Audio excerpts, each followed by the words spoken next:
And holy all right. Gentlemen, ladies, and anyone in between, I welcome you all. And today I'm going to share with you something that I am very excited about. These, my friends, are some of the world's largest hooks specifically designed for bass fishing. They're a size that I've never heard of, and without wasting anybody's time, let's go ahead and crack the package. And part of what really made this whole experience out of this world, and this is what I'm most excited to tell you guys about. A few years ago when I started my channel, the second person ever to subscribe to my channel was a gentleman by the name of Eason, who happens to live on the opposite side of the globe. When I started up Patreon at 3 o'clock in the morning, I launched a video at 3 a.m. back when I was always rushing to get things out. He was at 3:03 the first person to contribute via Patreon. Blew my mind. Started at 3 o'clock, 3:03. This dude all the way on the other side of the world contributed hard-earned money to what it is I do. Fast forward to the other day, I'm trying to buy these hooks, and there's nobody that will ship and sell to the United States at all, period. You can buy their product all over the place, but these monsters, you can't. They only go up to a certain size, and nobody will ship to the United States. So as I'm dealing with the representative at BKK, he was gracious enough to say, yeah, we'll get you some. Awesome. I was like, yes, right? So I was waiting for them to get back to me. I sent them my address, and they were going to send me the hooks and such. And out of the blue, I get a Facebook message. Now, I've uninstalled and reinstalled Facebook Messenger. I just so happened to deal with BKK. I reinstalled it for the first time in almost 8 months. And wouldn't you know it, also, the gentleman Eason is the only person I've ever, out of all my audience, that I've allowed on my personal Facebook. I don't use it, but... And after I sent him the request and accepted his request, I decided that, you know what, let's keep my stuff personal and separate from everybody else since I'm a kind of personal individual. So I randomly get a pop-up saying, I heard you ordered some hooks. Now, I just installed the WhatsApp, so I thought it was like a default WhatsApp bubble since I've never used it, because I need the WhatsApp to work with this new team-up that I'm doing with John Skinner and Landshark and Fishaholic and Fishhawk. We're starting our own kind of crew, and I need to be able to see if we can formulate a way to talk to each other easily through, you know, dial-up and that kind of crap. And I thought it was that, but no, it was Eason on my Facebook Messenger asking me about BKK hooks because he's ahead of their marketing division for a certain area. I think it's the Netherlands or Singapore. I forget what country it was, and he happened to see my inquiry at BKK. Cracked me up. So I know I'm dragging this out. I apologize. I was so psyched when I saw it. It was so crazy to see. And holy shikaka. All right.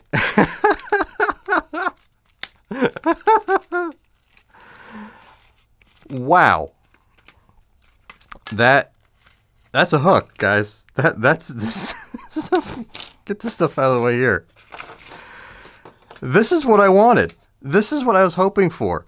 I was hoping that when it said 18.0 on the package, they weren't around. Holy shit, look at this. That's insanity. This is the definition of insanity in terms of a fish hook. I'm blown away, guys. I am blown away. Wow. Look at this thing.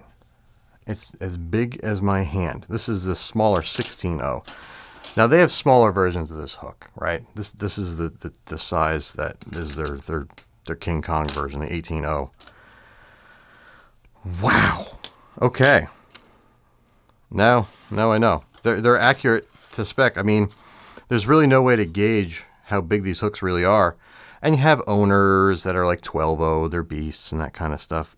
And they're 12.0 offset worm hook, which is kind of small and it's kind of weak. Now, guys that are fishing soft plastic for big stripers, or guys that are trolling birds on the way back with a soft plastic, a hoagie tail or something like that, These look like they'll fit the bill. Razor sharp, heavy, flat forged wire. Has a little bit of give to it. But damn. Alright, so let's see what else they sent me. The Raptor Z trebles. Nice. That was very nice of them. I really wanted to share the story about Eason and how small a world it is. And back when I first started daytime tuna fishing, and I say that like I'm a pro, but 12 years ago, there was nobody talking about daytime tuna or daytime sword fishing. Sorry, and having had some experience in it, when you talk to people, you actually run into them in person, and you're like, oh, I was talking to you on the forums, blah blah blah blah blah. And it's like when you look for information, people find you just because you're the only other guy doing it. But this is more general. This is me just inquiring about a big ass fishing hook. And to have him on the literal other side of the world, like I'm in New Jersey, it might as well be Australia. I mean, that's how far away it is. That was a real fun little coincidence. And these hooks, look at these things. Are these the 7.0s? What size are these? 6071. Is it 6.0? I don't know. I'm so excited I didn't even look at the if there's a packing slip. But damn, I can't even flex these treble hooks. Okay, that's awesome. And I don't know what these are. So we're gonna open up this box. Oh, holy. Okay. Okay. Oh, they got a care package in here. Straight up. This is a straight up care package, guys. We have number 9 splits, big old splits. Number 7 splits, awesome. BKK Duo Lock snaps. This is pretty cool. Not really a big fan of duo locks, but I do like the locking type. And we'll take a look at these as well. And they sent a 14, and they sent a 10, and they sent a 12. And they sent me some of the jigging hooks. Holy crap. Honestly, I thank you. Eason and whoever the other gentleman was I was in the chat with, I honestly didn't get your name, but shout out to whoever the gentleman was there. You guys didn't have to do any of this, and I'm truly grateful. I'm gonna do some experiments with these monster jig hooks, or assist hooks, I should say. Sorry. And yeah, wow. I'm a big owner inline single fan, which is why I really wanted to take a look at these. And a lot of times when it comes to, wow, this is a nice hook design. A lot of times when you upgrade or replace a treble to a single, you really have to go much, much larger to get that same weight, or as similar as possible. Especially with plugs like darters, some of the metal lip swimmers, you need that added weight. And you also have to worry about the fact that if it's too large, it'll wrap around and get hung on the back of the plug. Now, this, just looking at the geometry of this hook, it's like nothing I've ever handled. I don't even think Fisherman's Side-In is like that. You can see there's a taper up towards the eye, and it's a welded eye. And then it's almost like a perfect circle. Very clean, cleanly formed, flat forged. And it also has, you could see, a grind along here. I don't want to call it a cutting point, but there is an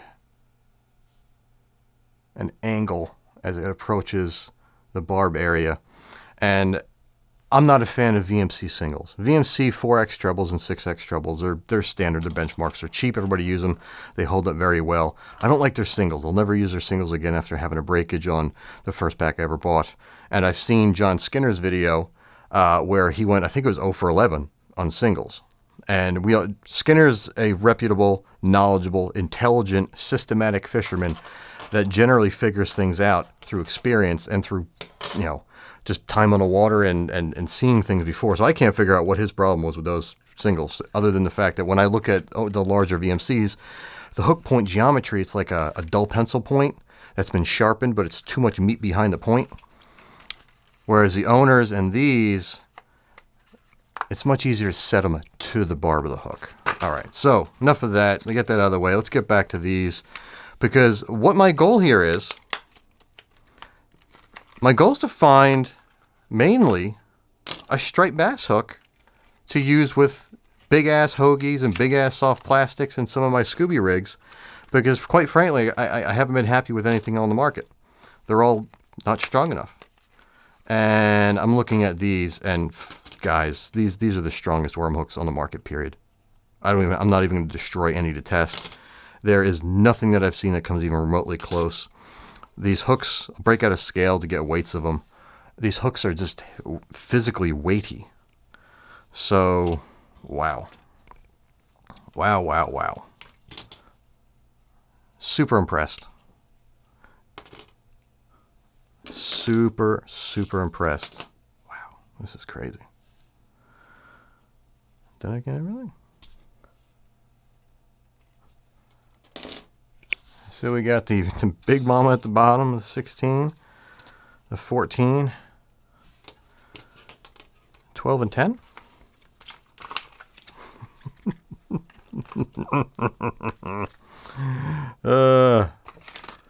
Awesome. Yeah, I think that's what it was. Yep. So it goes 18-0, 16-0, 14-0, 12-0, 10-0. And for all intensive purposes, wow. That is going to be the hook. For you guys, McKenna rigging sluggos, I don't want to deal with that anymore. For you guys rigging up the big double wide hoagies, the 14-inch. Hold on, let me grab some.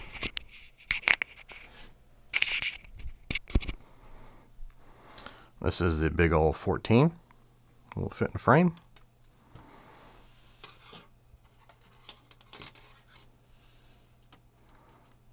The 14-0 on the 14-inch. That's actually a good proportion right there. Not even gonna lie. Here's the 18. You know what? Let's see if I can do something cool here. Look at this.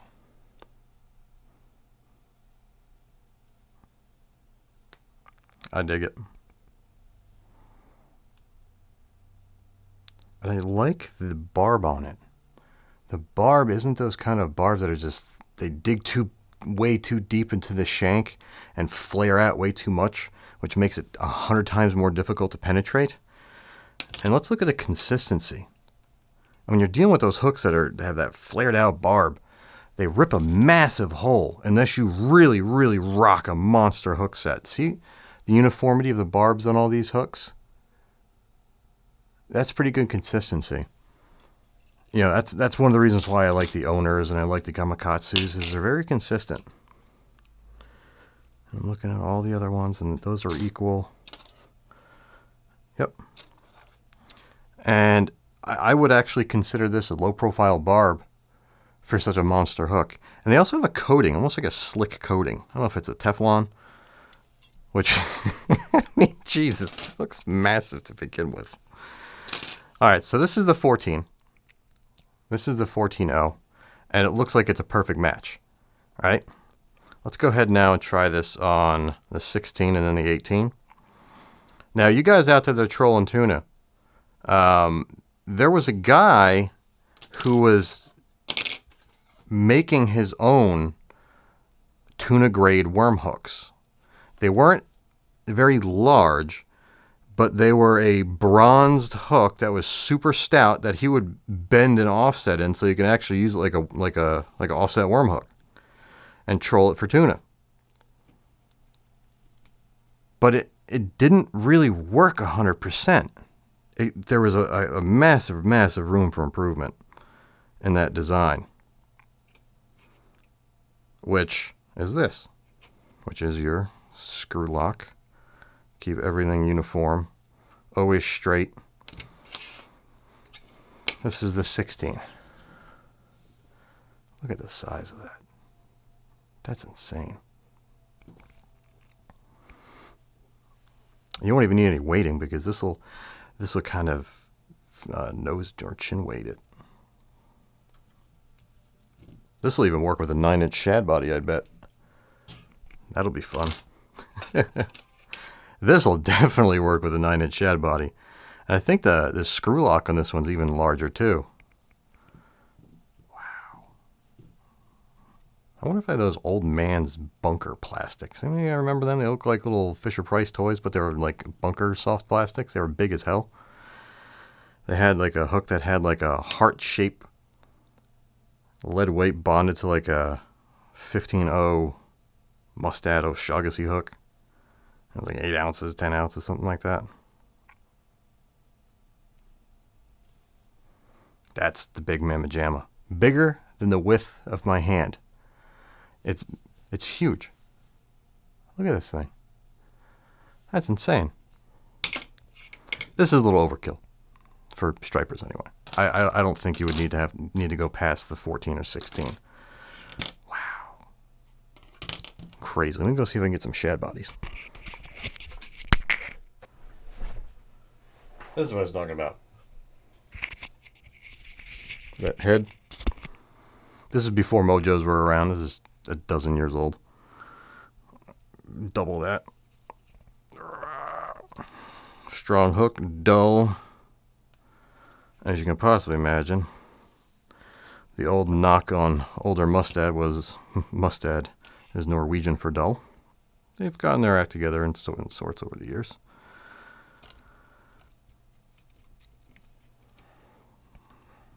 And usually I only like the owner screw locks, but when it comes to this giant one, it's massive. It's the only one that's really, really big.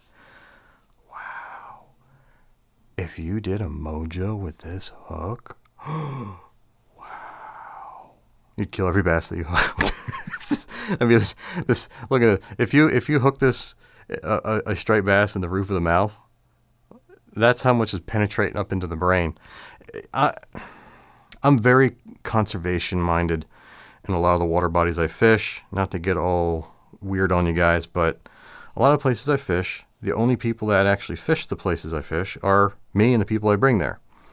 And I've seen the effects, the direct effects of me and what I've done to the fish at these locations by using certain techniques, certain hooks. And I try to avoid some brands, one of them being Trocar. Wow, did I get it clean? Because of that, and VMC for their worm hooks, because it's just too long in between here. So I try to use the owner twist lock lights because they have a shorter distance between the hook point and that bend. That's close, not bad for the first try. It's not very often you actually Texas rig a 9-inch shad body. That's crazy.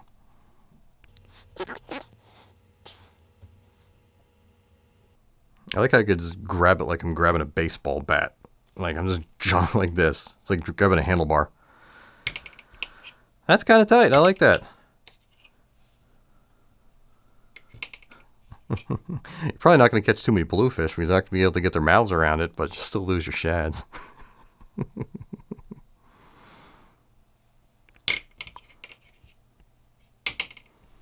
That's pretty dope, guys. I'm excited. I would keep these in the back of your head. If you're wanting the sizes that are smaller, I think they go down to like a 7.0 or some smaller size, even maybe down to a 1.0. You can get them on eBay. I'll put the links down below. But the bigger sizes, 12.0 and up, you can't get them. I've reached out to a couple of overseas tackle shops. You can't. I've tried everything. Unfortunately, it's just not something that there's, I guess, a worldwide market for yet. Maybe people will see this and pester them. Hopefully it doesn't piss them off. But boy, oh boy, oh boy. Look at this. This is... Ow. And they're sharp too. They're big and sharp. Boom. That's the sickness right there. And damn if these aren't the nicest treble hooks that I've ever handled. I mean, ST76 quality. Just a curbed in design, a little bit different.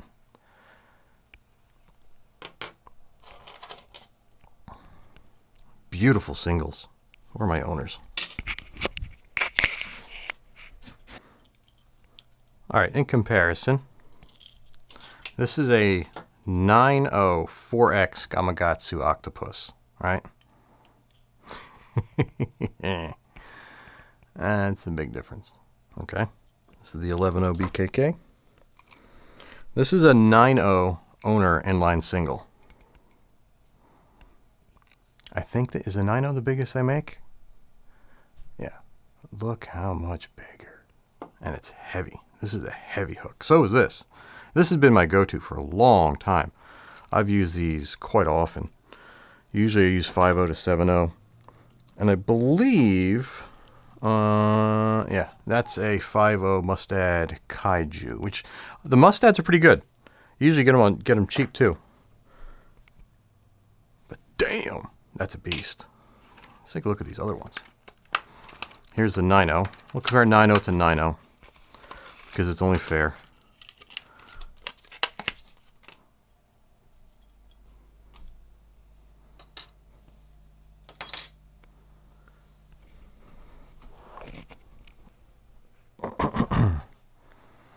Boom.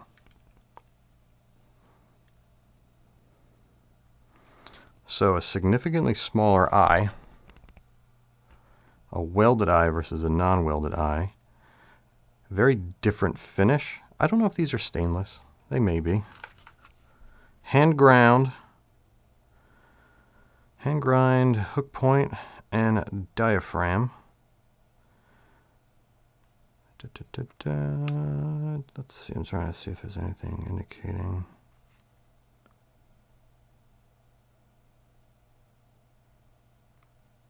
Anti-rust, micro ring, hand grind.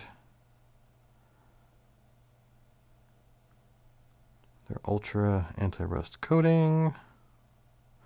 Made in sizes 1 till 13.0. But yeah. I dig it. It's a noticeably nicer. It's the quality. It looks like it's a better quality. I mean, it really does. Like, this has been on and used, so the finish isn't pristine out of the package. But just side by side, there's a lot more to get excited over. It's a fishing hook. I know. I'm not trying to sell you on these things. I'm trying to give you an accurate representation of somebody who's accustomed to using owner for a long, long time in GAMAKATSU and decoy. And you know, for when it comes to tuna stuff, you know, there's like shout and all that kind of stuff that you guys may not be all that familiar with that I've used quite extensively. But BKK, and how I found out about BKK, 2-3 years ago, a customer left a comment. I think I was talking about some jerk baits or whatnot, and he mentioned a Payo roller crook and being made in the same factory that Megabass is manufactured in. And I went out, found them, sourced them, bought them, came with BKK hooks. And I think I had a lure that I had bought used that the seller mentioned BKK hooks were on it, and I was thoroughly pleased with them. And fast forward, after using those Payo rollers, I bought some other hooks, I bought some other BKK products, since then. And then I was like, I want to find the worm hook to end all worm hooks for the striped bass angler before the striped bass are gone. And that's what led me down this rabbit hole. Combine that with, I've always wanted a good beast hook to throw for tuna.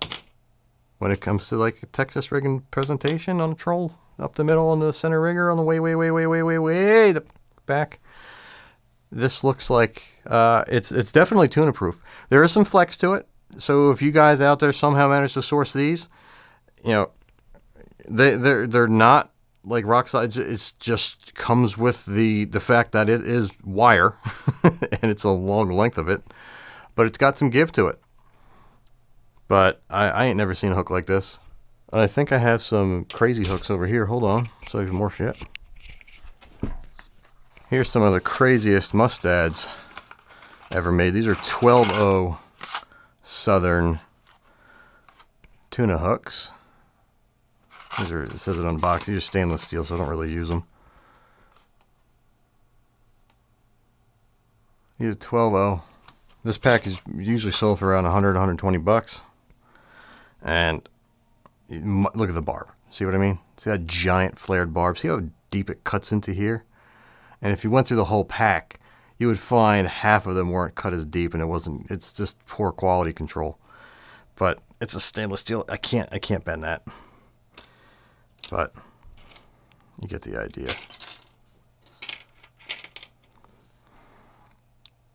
So, yeah. So, yeah.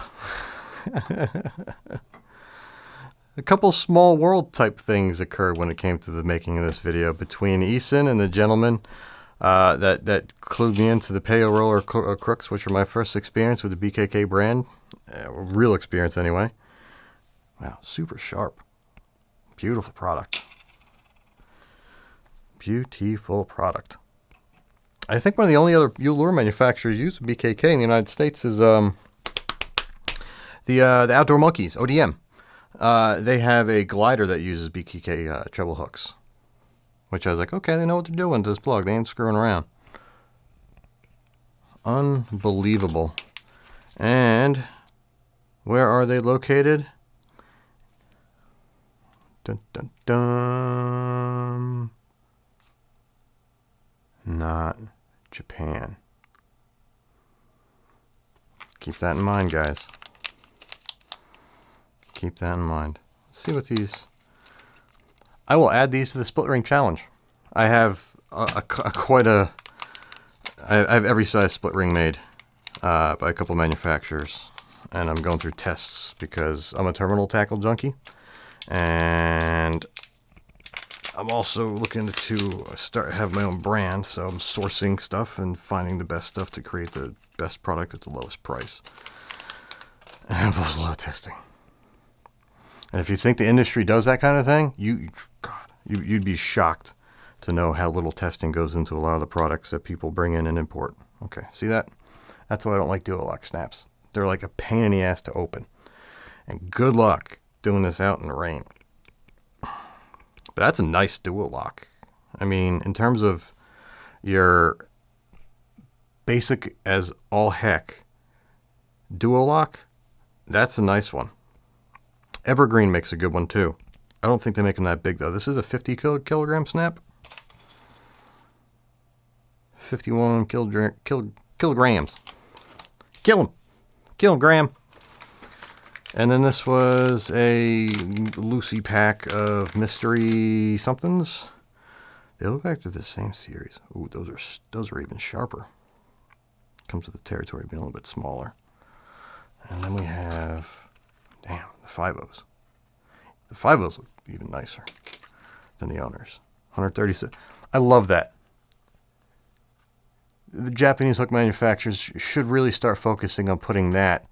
That way you kind of have an idea when you're sizing up your tackle. I know 137 pounds, how they test it, where'd they come up with that number. I know.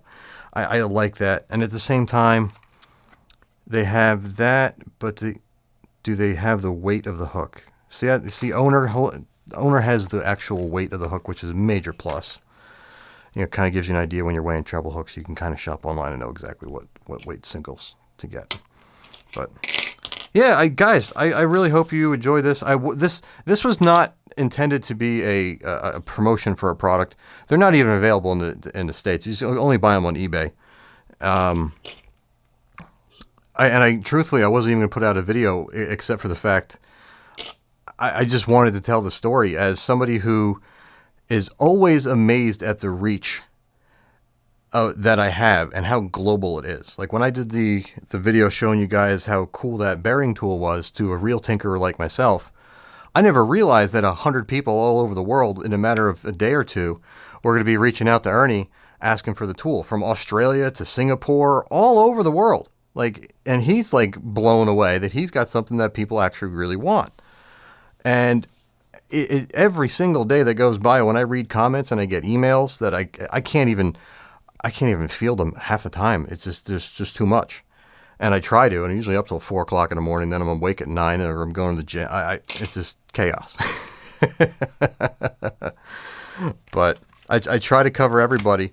I try to get to everybody, and I do my best to answer if it were a friend asking me. You know, I try not to give quick responses that may come off as snotty or snooty because I've been asked the same question. And trust me, I get asked the same question probably 100 times a month. It's a question that I've answered many times before. You know, what's the best this? What's the best that? It's short answer. Generally speaking, you know, I try not to go that route. I try to give you case by case through my experiences. I don't have any canned responses. And, you know, sometimes if I got a headache, I'm kind of, you know, it might come off a little short, but it is what it is. You know, who else responds and replies in detail? And a lot of this stuff isn't even in the United States. So it's not like I'm only doing this for the money. I mean, I probably spend, God, 60 hours a month helping people that there's no way to profit off of them. I just do it because that's what I've been doing for years before I even started YouTube. For you guys that don't know, I've been on Stripers Online in a bunch of forums long before I've been here, and I just enjoy helping people. So this is just a way of doing it, and hey, I can actually make some money off of it. And now moving forward with the way YouTube works, you know, I pushed Josh over at J&H to let's see if we can't do a team up with the people he works with. And they're all on board. So we have to iron out on the details. But like I mentioned earlier, John Skinner, one of the most well-rounded Northeast saltwater fishermen, one of the most well-respected, one of the best-known gentlemen in the industry. Last I checked, he's a record holder for false albacore. He's wrote numerous books. I've actually read one of his books. I'm not a book reader. I can honestly count on one hand the amount of books I've read since I graduated high school in '99. And his was one of them. And then we have Fishaholic, who I'm not the kind of person that watches other people fish. I'm not part of the reason why I'm not a Live Vicariously Through Me fishing channel. But I've probably watched about 25 or 30 of his videos. And the kid has a way about, I call him a kid, I don't know how old he is, whatever. But he has a way about him. And he seems very approachable, very polite. And he has that fish IQ that not everybody has. At times, I don't even have that. I wish I did. I know people that are much better fishermen at catching numbers and bigger fish in certain situations than I am. I'm not claiming to be the world's greatest. But, you know, he has a fish IQ enough to have made what seems to be a livelihood off of making fishing videos on YouTube. And his audience is loyal. They love him. And watching his content and seeing how he rolls, you know, he walks the walk, he talks the talk. He's an excellent person to be teaming up with in my eyes.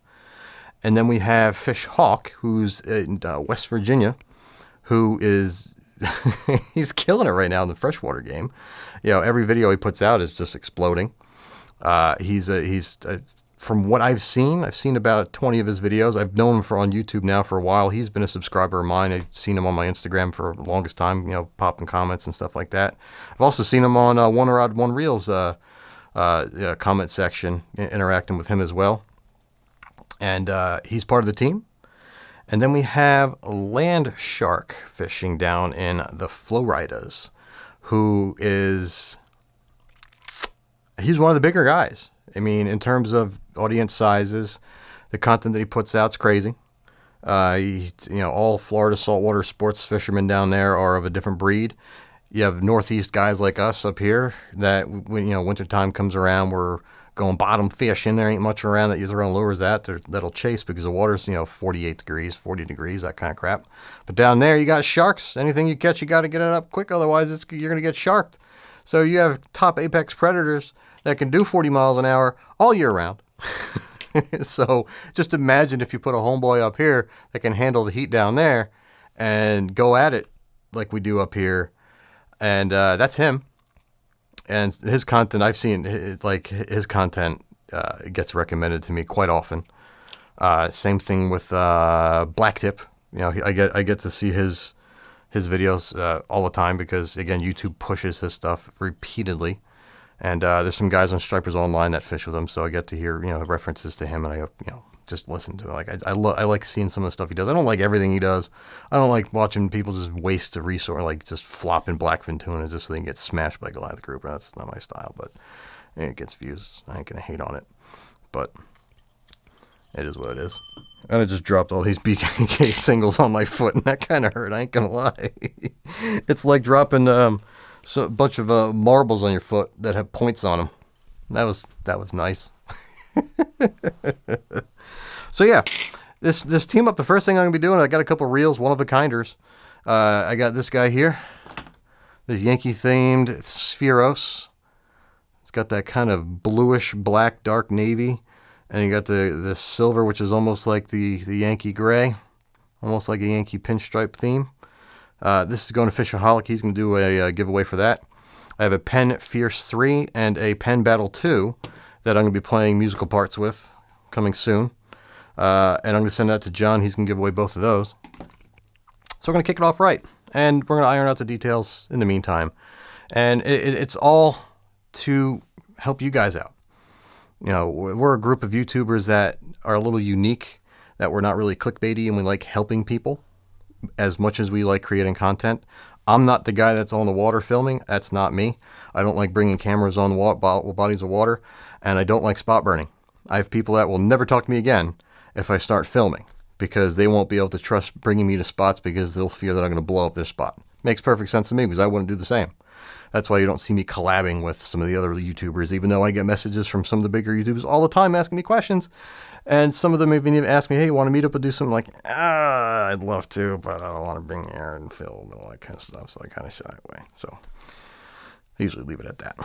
But it's one of those things. And plus, there's like a fish brain app.